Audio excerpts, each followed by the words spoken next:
With me now, the Shadow Assistant Treasurer Andrew Leigh and the Assistant Minister for Social Services, Senator Mitch Fifield. Senator Fifield, it's all a bit gloomy. The government's really got to take accountability for all of this now, more than a year in office. Well, I think that my FO today, Kieran, will really be a bit of a wake-up call for the Australian Labor Party about the damage that they caused to the budget and their responsibility to play a role in budget repair.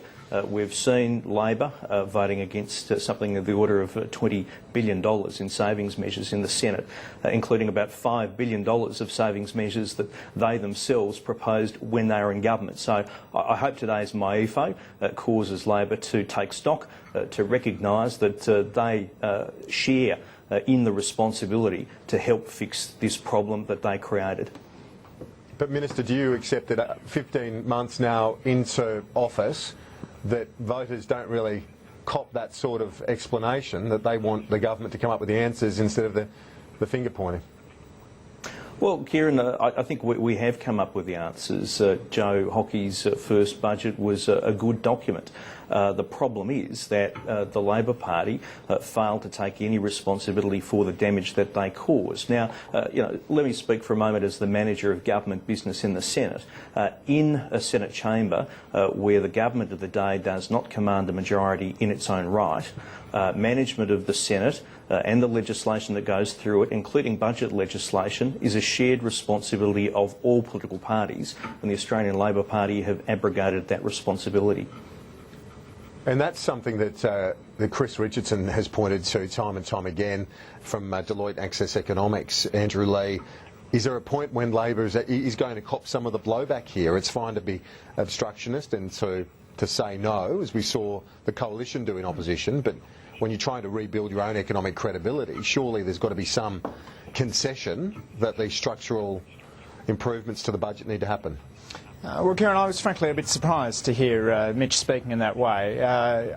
He's a smart guy and I would have thought would want to step up to the plate and take responsibility.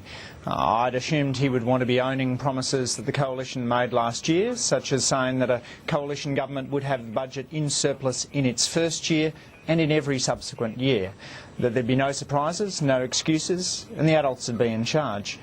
But instead he seems to be taking a leaf from this Joe Hockey playbook of go around and smoke a cigar while blaming poor people and blaming everyone else but yourself. If this budget's problems are marketing, then I've got a bridge you might like to buy. I mean, this is a product that the Australian people don't want, at a price our society can't afford. So Chris Richardson, as you heard him earlier, says it is the right prescription, that this sort of thing that looks to medium to longer term expenditure needs to be done without hurting the economy in the short term. When does Labor come up with its alternative? Because you must concede that there are some structural issues in the budget that need to be dealt with.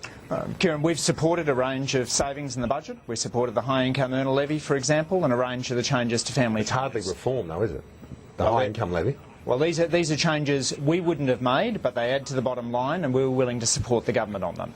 And we've also suggested the government could find more revenue around fair taxation of multinationals, where they've given $1 billion back, scrapping their unfair parental leave scheme that gives $50,000 to millionaire families, and not going ahead with, going ahead with targeted savings around people with more than $2 million in their superannuation accounts.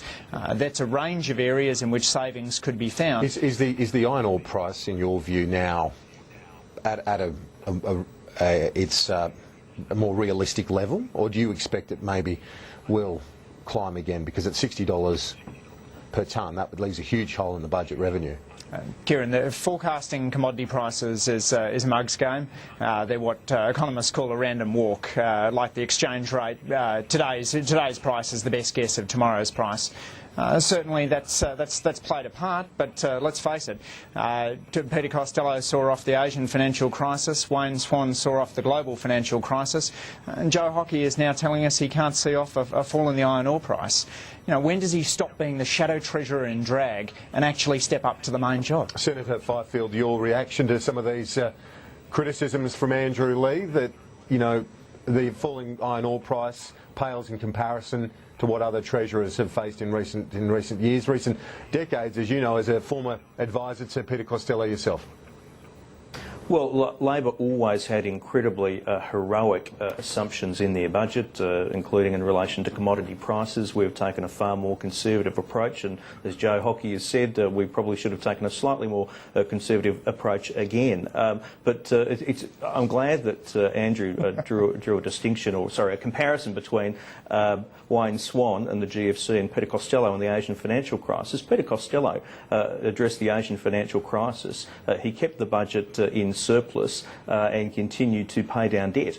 Wayne Swan, in the face of the global financial crisis, plunged the budget into deficit, plunged the nation into debt, and that is why we are in the situation that we're in today. And I know it bores Labor, but it bears repeating that when they won office in 2007, Australia had no net debt. No net debt at all, and the budget was in surplus.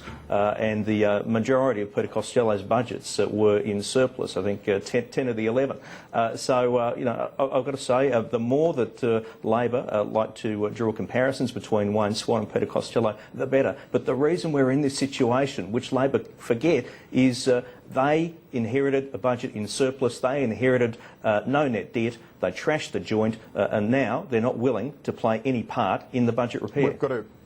We've got to go to a quick break. Back in just a moment with Andrew Leigh and Senator Mitch Fifield. We're also going to hear from Martin O'Shannessy from Newspoll. Always a pleasure. Back to Andrew Leigh and Senator Mitch Fifield. Senator Fifield, your thoughts on where this is at the moment? You've heard Martin O'Shannessy's take on it. Obviously, disunity is death, and there's been a fair bit of commentary about the Prime Minister's Chief of Staff, private and public.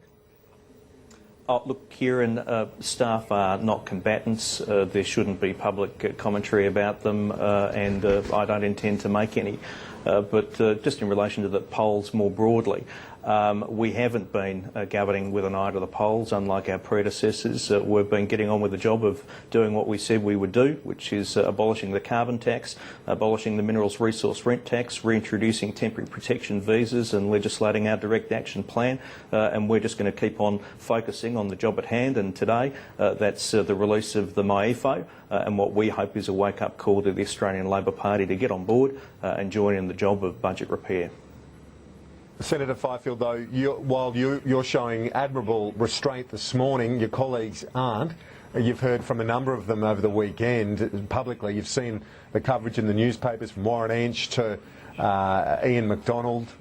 Julie Bishop yesterday said on Sky News that she wouldn't have used the language that the Prime Minister used in suggesting that sexism was at play at the criticism of Peter Credlin. Would you urge your colleagues, ministerial and others, to rein it in?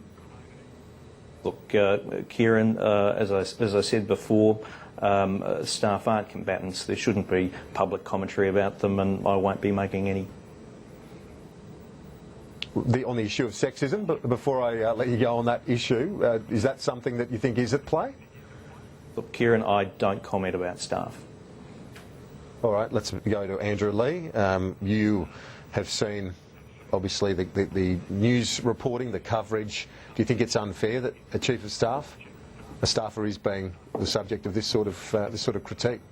Kieran, I just find it extraordinary that the Liberal Party has now discovered that there's sexism within their ranks, and maybe by the time the Prime Minister is ready to leave office, he might be up for apologising for standing in front of signs describing our first female Prime Minister as a witch and a bitch. Well, but your thoughts on the coverage of staff members, as put by Senator Fifield, is that unfair? Is that something that shouldn't happen? I think Mitch is right that staff ought to be off limits, but I'm far more concerned about the jobs being lost in the Australian community than I am about particular Liberal Party jobs. We've seen unemployment now up 0.5% since the Coalition won office, unemployment at a 13-year high, youth unemployment at a decade high, and underemployment, the share of people wanting more hours, at an all-time high. This after we were told that a coalition government would be a shot of adrenaline to the economy. Really, confidence, business or consumer, is in the doldrums, and part of that is because the Australians just aren't confident that the Treasurer is competent. Let's. I want to move on now because I don't think, Senator Fifield, you've got any more to add to this issue. I want to ask you a very important matter beyond the Beltway, that's for sure, and that is on the National Disability Insurance Scheme. You're the minister responsible. There have been various reports around that some of the states might be wavering, or states and territories wavering. A lot of people in this space are scared, to put it frankly, that this is going to hold up the NDIS. Can you reassure those carers and those with disabilities around the nation that that's not going to be the case? Sure, Kieran. On Friday, I chaired the meeting of the COAG Disability Reform Council, which is Commonwealth, State and Territory Disabilities Ministers, and all ministers recommitted themselves to the full rollout of the National Disability Insurance Scheme. Presently, we have about 9,000 participants in the trial sites around the nation. About $400 million has been spent supporting them. There's a big job of work to do to ramp up to 460,000 people by 2018-19, but we have our eyes on the objective, and we're determined to see the NDIS rolled out in full. Yeah, okay. Can you explain to our viewers then what are the benefits of an insurance scheme over a welfare model? Because I guess there are those that think it's way too expensive and we can't afford it. But can you give us that fundamental explanation why an insurance scheme is preferable to a welfare model in this space? Well, Kieran, I think the NDIS really represents what should be the core business of government, and that is providing assistance to people who face extra challenges for reasons beyond their control. People who are born with significant disabilities or who acquire significant disabilities later in life. What this is all about is it's essentially a voucher scheme. Someone is assessed, their need is determined, and they're given an entitlement appropriate to their need, which they can then take to the service provider of their choice. It might be for a wheelchair, for a piece of assistive technology, for personal attendant care. And if people get that sort of daily living support that they need, then a lot of people are going to be in a much better position to consider entering the workforce. So for me, this is the core business of government. And it's also one of the reasons why it's important we cut our cloth accordingly in other portfolio areas so that we make sure that we have the money to sustain the NDIS into the future, which we're going to do. It's a new agency, new staff, set up from scratch in Geelong. How have they done? Have they been up to the task so far? Oh, look, I think huge credit has to be paid to the staff of the NDIS agency. They've been working in incredibly compressed timeframes. For them, when they go to work, it's more than a job. They know that they're going to be helping improve the quality of life of fellow Australians. So great credit and tribute should be paid to the staff of the agency in Geelong, but also around the nation. Indeed, absolutely, and they do a very important job, and we'll continue to monitor the progress into the new year with you, Minister. Appreciate your time this morning. Thanks, you. Kieran. And Andrew Lee, Shadow Assistant Treasurer. Thanks so much, Andrew. Thanks, Kieran. A quick break on AM Agenda. Back in just a moment.